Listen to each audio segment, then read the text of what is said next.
Welcome with Lucas and Corey for another episode of the Count Out. We're reviewing Raw 113, 14 of Raw. That was horrible. This is why I don't watch WWE anymore. This is why I just strictly watch TNA.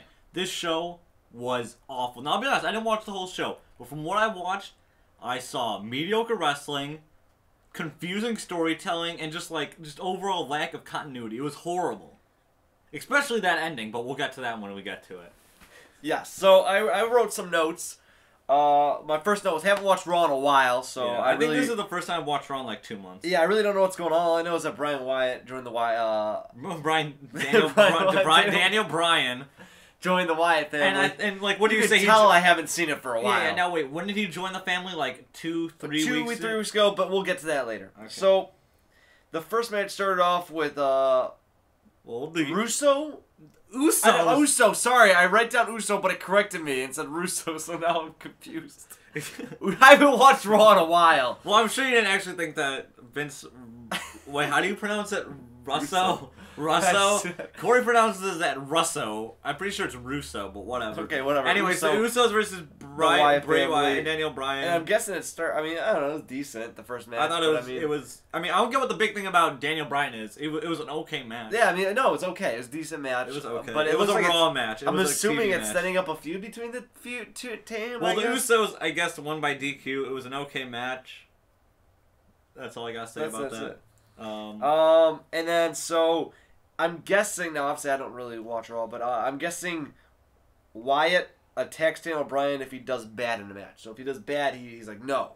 And that's why. And we've seen this before. They've had great feuds that built over months, and they have these great climaxes where it finally happens. You're getting way ahead of yourself. Okay. And then we had this, I don't know if there's a promo I kind of maybe missed. I was kind of in and out. I was playing Bloom Tower Defense 5. He always plays that. Because what do you do when you're trying to get this huge, the next wrestling site out, the count out's going to be the next big thing? You play Balloon Towers defense while watching your wrestling shows. So, we like to do things different here at the count out. I think you guys can respect that. So, Cena and Sando, I thought they had a decent match. I liked it. It was decent. I liked the finish, where he kind of, Sando had him in the crossface and Cena was able to pick him up, switch him over to a FU. But I feel like he didn't really have... sorry. Hey. To just better bleep that out. Better bleep that. Watch Raw a long time. No, I know. I still call it that too. Can I say one thing about this whole show? For the matches, forgettable. I didn't even I watched this match. I don't even remember it. I just remember it was a lot of back and forth, so it made both men look strong. And but of course, because Cena won, he buried him because Cena. Well, I didn't say that. Well, no, but typical wrestling fan. Now, if CM Punk beats the whole Shield 3-on-1 like he did at the pay-per-view, because I look up the results for the pay-per-views. I don't watch Raw, but I look up the results on Bleacher Report. That's cool because the Shield are falling apart. But if Cena beats one guy 1-on-1 in a back and forth match, it's a burial. It's a burial. You guys probably hate me right now because I'm gonna stop. I like CM Punk though. I like CM Punk. I do. CM Punk from Chicago. I like Chicago. Straight edge. I like that. It's all good. So yeah, I wish he had him. Sando had seen the crossface a little bit longer. I felt like he just got him in there and then all of a sudden picked him up, and the attitude adjusted him. So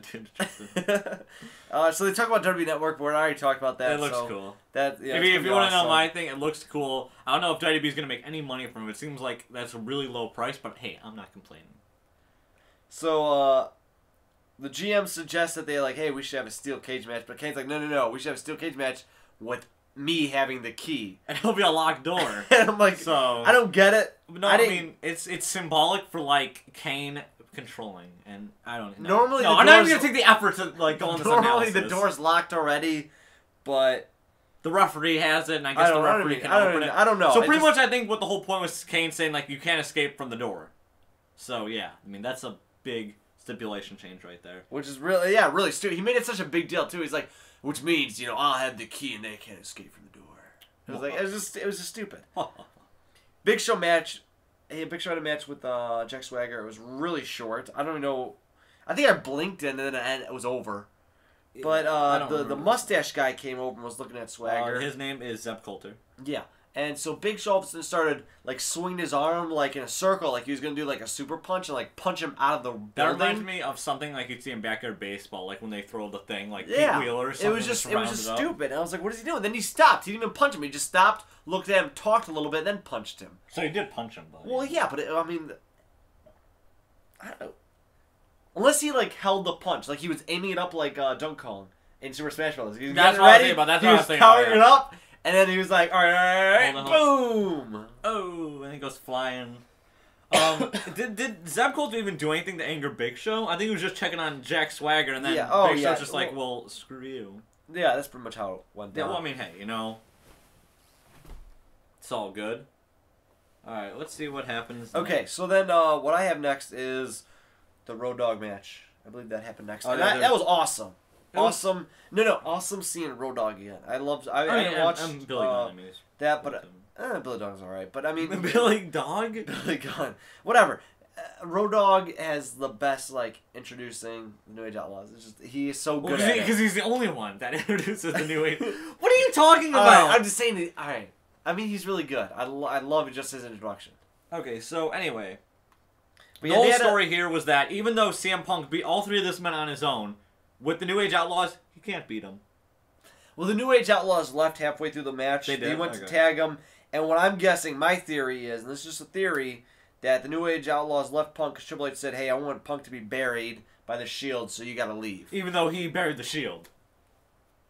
Punk buried the Shield. But that's why he's trying to undo. They're making this Roman Reigns the next big thing, because he's like the hottest thing since Wonder Bread to them. So, because he always gets the wins. Yeah, so it was a decent match. It was, it's fine. Nothing special, but it was good. Then they had a promo with the Wyatt family, and he was talking to Brian, and I really don't know how they carry the character, but I would love to see him more as like a prophet with more people and more of like a prophet of kind of like cult. Raven.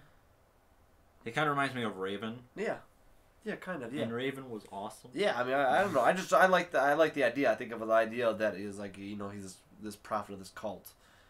And I like it. I don't know. I like that, and I hope they do more with that. But I don't know what they're gonna do. So next, I took a shower, so I missed a few things. Ladies, you have to use your imagination. No, there was I remember watching this. There was a Divas match. It was a Divas match. So moving on, and that isn't to say anything next. But the Knockouts division is so much better than the Divas division. From this match, I was like, Knockouts division. I'm like, absolutely. Yeah. Let's see what happened next. Oh yeah, Ultimate Warrior was the the first person first person to be inducted to the WWE Hall of Fame this year. Oh, that's fine. It was good. So he's on good terms now with them. He was was he? Yeah, he was on bad terms because they had that whole self-destruction and all that DVD. I remember you got that a while ago. Yeah. So I mean that's cool. That's cool. I mean he earned it. Good. And then what happened next? There was like Paul Heyman talking about Brock Lesnar and how he's gonna beat Big Show, so nothing there. Then Randy Orton versus Kofi. Yeah. So I gotta say something really quick. Randy Orton came out and he still got the 2 titles. I understand that he won it, but shouldn't it just be 1 title now? I don't know. I like one. I really hate the idea that he's walking around with 2 titles. I don't mind it. No. I remember, when I was my favorite wrestler was Chris Jericho when I was a kid, and I remember he was the undisputed champion, and I liked it when he walked around with the 2 titles. I think it's stupid. I like it. I think it's stupid. Just make it 1 title. That's what TNA did. It's just the 1 title. Zack Evans is going to walk around with 2 TNA titles. Well, because they're not the, never mind. What you know what I mean? I think it's stupid. I think it should just be 1 title, the WWE title. No world title. It's just the WWE World Undisputed Championship. It's too long. Whatever. Okay. Randy Orton versus Kofi Kingston. It was an okay match. I liked the match. It went on way too long. I liked the match. I thought it was good, but I felt it did drag on too long. And the crowd was dead for most of the show. It was not a very good crowd. But this match had one of the stupidest finishes. Not the stupidest finishes, but Kofi Kingston beat Randy Orton clean. Randy Orton is the undisputed champion. He is the top dog. And Kofi Kingston, some random mid-card guy that WWE hasn't cared about for years, wins. And what's that going to leave Kofi Kingston? He's not going to get a title shot. I guarantee it. He just gets the win, and that does nothing. Okay? Now, yeah, it made Randy Orton look really pissed afterwards. It made it look like his mind was getting it to him. You know what they could have done? Had Kofi Kingston win by disqualification. This should have just had Randy Orton snap because he couldn't get Kofi pinned and just, like, start hitting him with a chair. That would have gotten everything done. Then Randy Orton could attack John Cena's dad. Everything could have been the same, but you didn't have to have Orton get pinned. That just is stupid because Cena didn't get pinned, so Cena already looks better than him. Yeah, no, true. Okay match, stupid, illogical finish. I like the idea that he attacked Cena's dad. I felt like it made them feel, I don't know, whatever, more personal, whatever. But yeah, I was kind of, when he first won, I was like, that was an interesting choice. That was an interesting choice. Have your undisputed champion lose? Out of everybody, right before pay-per-view? And out of everybody, Kofi Kingston. No, I like Kofi Kingston, but I think there's multiple more people that could have used that win. You know what I mean? But, whatever. What are you going to do? What's next? Yeah, go down, right? Or go up? Up. Okay. So, we talked about how Orton attacked Cena's dad, and Cena's like, oh no, my dad. And then they went to the hospital, so Cena's dad went to the hospital. He's got like an eye thing going on. Yeah. Which actually, Ryback actually has an eye thing going on. I don't know. He actually went to the hospital. Okay, let's see. The Brotherhood versus Rybaxel? Is that what they're calling him? I don't know. I'm reading this off Bleacher Report, just looking up the results. And it's the Brotherhood, which is Cody Rhodes and Goldust, versus Ryback and Curtis Axel, which I guess they're calling them Rybaxel.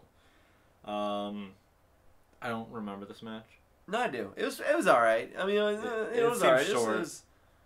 It wasn't anything too. I like Cody Rhodes. I like Goldust. I like Cody Rhodes when he first came in WWE. It was right at the end when I started watching. I always loved Goldust. So I mean, it was cool. I don't like Ryback.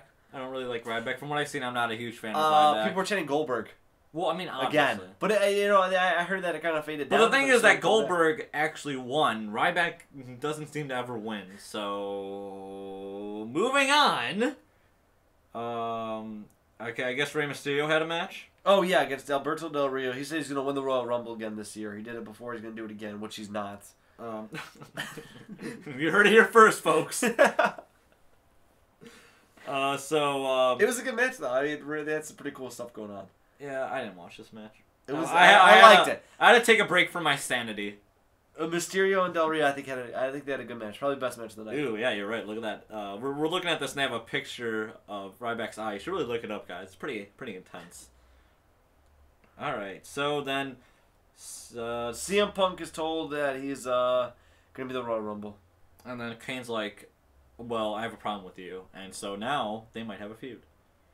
And then finally, I know this is a horrible analysis, not as good as our Impact reviews, because Impact we actually know what's going on. Well, yeah, I mean we kind of walked in here 2 weeks before the Rumble, have no idea what's going on with storylines at all. Yeah, just from stuff we picked up from websites. Yeah, just little things we knew kind of were going on. Yeah, but I didn't know who the Usos were. I knew who they were because when I watched Raw 1000, they're Rikishi's kids. They're Samoan, so I mean, yeah. So yes, I think they are related to The Rock then, because Rikishi's related to The Rock, right? I don't know. I'm pretty sure. I just heard they're related to The Rock from somebody. No. So anyway, Usos versus Bray Wyatt and Daniel Bryan again in a steel cage.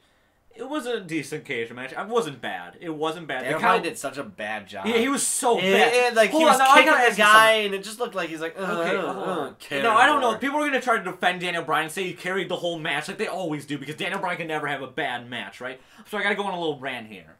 All right. Daniel Bryan is okay. I like Daniel Bryan, okay? But he's so overrated. He is not the best wrestler in the company. People who say he has amazing mic skills are idiots. Because people try to claim that he's the full package. He's not. He's good. He's a good wrestler. Not in this match. The crowd really likes him. That's undeniable. At the end, the crowd was really behind him. And it was really cool. It was really cool. The camera, and he was up on the... and everyone was doing the, like, yes, yes. But Daniel Bryan just... I don't know. He's just not as good as people say he is. Just because he worked at some independent shows doesn't mean he's good. I know he, like, built up from the independents. He was there for a while. Doesn't mean he's the best wrestler. But, let's go. But, the match was okay. Just the crowd was really dead, though, during the match. There was a couple cool moves, but nothing great. He did Whisper of the Wind. One of the Usos. I don't know who the Usos' names are. Neither do I. But at the end, the Usos win again, so, Yeah, so they get out of the cage. So pretty much they're coming out of the cage. And I guess Daniel Bryan got hit, and he actually knocked down the Wyatt. Genius. And They won. Okay, so I mean, look, making this new Wyatt family look really good. Yeah, I know. And then afterwards, you know, Wyatt's like, all right, Brian, time to, you know, take yours. And then Brian refuses. Then Brian starts to beat him up. Brian, after 2 weeks of being in the Wyatt family, turns on them and becomes a babyface. And everyone's like, oh my goodness, finally, finally. Are you kidding me? You know, you gotta commit with these things. That That's was I told Lucas face this. palm I've ever. I was telling Lucas that just because of these great storylines, these great ideas, but they don't fully execute them. It was horrible. Like the CM Punk leaving WWE, and this, they do them for like literally like a week and a half, and let's forget it. I mean, at least if TNA copies the storylines, which I know people claim TNA does, but at least they fully go with it. When AJ Styles left the company, he left the company. He was gone for a while. I mean, he was gone, you know. Now, they had to rush a little bit at the end. I would have liked if they had a little bit more of a proper, but whatever. I mean, they did a better job. Oh, he was gone for a while. Absolutely. He didn't come back on Raw. And WWE, this was the stupidest thing I ever seen. And here on Bleacher Report, they're like, oh, that was great. Finally, Daniel Bryan's back. Everyone was complaining that Daniel Bryan was going to be part of the Wyatt family. They was going to get buried. Daniel Bryan, it was just... It was 2 weeks. It was 2 weeks. Like, I mean, you got a full... And yeah, the crowd's behind him, but you should have went with it. This could have had a lot of possibilities. But they just ruined it. They just threw it away. I have no idea why. And now that's when I was like, all right, that's it. I don't know if I don't even think I'm gonna watch Raw next week. I'm definitely not gonna watch the Wednesday show they have, the Internet show, the SmackDown they have. Not gonna watch Raw next week after this. That was I was so like confused at what just happened. I was like, why would that just happen like that? Like I was saying, you got to build up these storylines. Like I said, with the teacher and the student, like the teacher being abusive, let's say Wyatt's the teacher. You build it up, and then maybe at WrestleMania, Daniel Bryan makes the turn, and like, that'd be huge. With Triple H and Batista. When Evolution, when Batista was that went on Evolution, for a while, yeah. And you pull the storyline out because it needs. It's not. I mean, certain storylines you got to end quick. And this makes the Wyatt family look like idiots. The Wyatt family looks like idiots. They always lose, and by that I mean they lost these 2 matches. But then I saw a replay, they lost last week as well. Didn't they? Yeah, they lost last week. I don't know. They're just not, I don't know. This is just getting... It was horrible. And the ending was stupid. It's cool. The coolest thing was seeing the camera pan in and all the people Yes, going, the crowd definitely likes Daniel Bryan. I'm not going to deny that. That was cool, but I mean, it was stupid, though. It was stupid. But yeah. Overall, Raw, I wouldn't have to quote Brian Alvarez and saying -5 stars, but definitely, like, it's pretty bad. It was pretty bad. Wrestling was like mediocre at best. There wasn't a match that truly stood out. The cage match was decent. Cage match was probably the best match of the night. No. Really? No, Rey Mysterio, Alberto Del Rio. I didn't watch that match. I know. They stole the night. Stole the night. It wasn't that hard now, was it? Now don't worry, we're not TNA fanboys, okay? Because we'll insult TNA. We didn't post a review for TNA this past week, but it sucked. Okay, so overall, Raw, not good. Don't watch. You're probably going to watch it anyway, but I didn't like it. I'm never going to watch it again. I'll probably watch it again like in a month or so. During WrestleMania season. Okay.